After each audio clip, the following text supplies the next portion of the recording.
tayo ngayon, Tropip, sa Cyclus Motor and Cycling Center. At nakakatuwa kasi meron na sila ditong bike wash. Ito na yung bike wash area nila. At ayan, napakaganda oh. Actually guys, nagkaroon dito ng renovation. Ayan, makikita yung mechanic area. Napakaganda niya. At yung area na to, ayan, mas pinaganda pa. Mamaya papakita ko sa inyo yung naging improvement nitong shop. Kasi makikiter na talaga sila ng bike wash. Saktong-sakto kasi itong bisikleta natin, hindi natin pina-bike wash sa iba kasi nalaman natin na meron na sila dito. Ito pa rin yung Maru natin nung ginamit natin siya nung ultra gravel. Ayan, makikita nyo, ayan pa rin yung lahar. Ayan, lahat yan talagang napakadumi. Nung binabay ko nga ito kanina, daming natunog eh. Ayan, tingnan nyo yung hubs, nanuot na yung lahar. Ayan, pati yung fork niya, asin lahat. Pati testing na natin yung bike wash area nila. Tayo yung magbibinyag. Ayan, si Sir Jonel yung magba-bike wash nung bike natin. Ayan, ready niya lang yung mga gagamitin.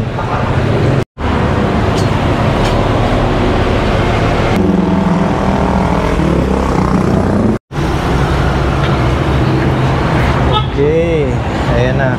Makakatikim na rin ng bike wash si Maroni.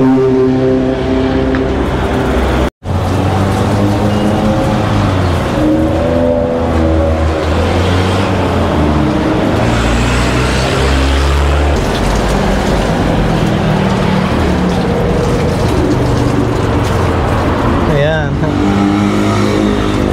Mga isang linggo rin na hindi napaliguan to si Ronin after ng ultra gravel. So ito na. Ayan, nagmumukha na siya ulit. Bisikleta.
Meron din silang sticker board guys. So naglagay na sila dito. Before wala to guys. Ayan.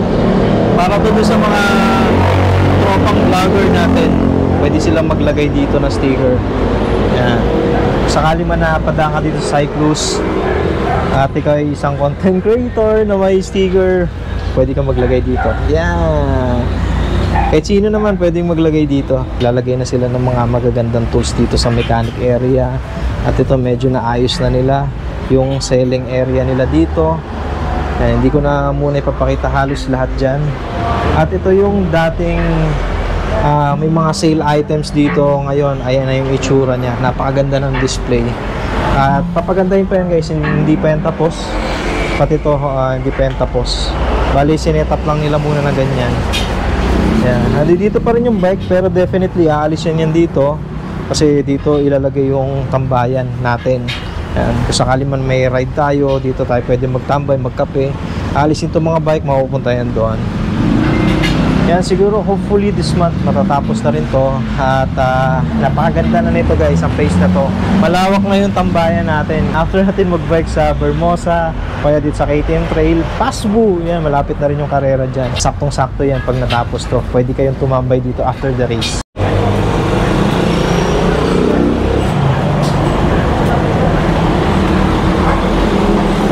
Sobrang ang alikabok ngayon ng paligid, lalo na sa trail, sobrang alikabok. Kaya kung sakali man na nag-trail ka dito, Pasbu o kaya dito sa KTM, maduming bike mo, diretso mo na dito, pa-bike wash ka na.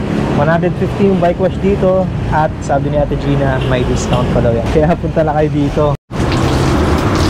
Guys, binabalawan na siya. Malapit nang matapos.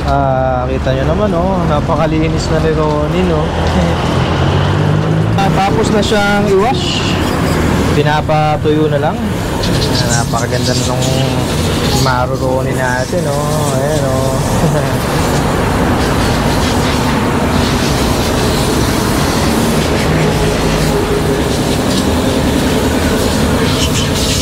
So yun lang guys, visit na lang kayo dito sa Cyclus. Nag-accept na sila ng bike wash. And soon, yung tinuro ko kanina, ito nasa likod, isang malaking tambayan natin yan after ride. I-update ko na lang kayo ha. Kita sa next video, ride safe sa inyo and God bless.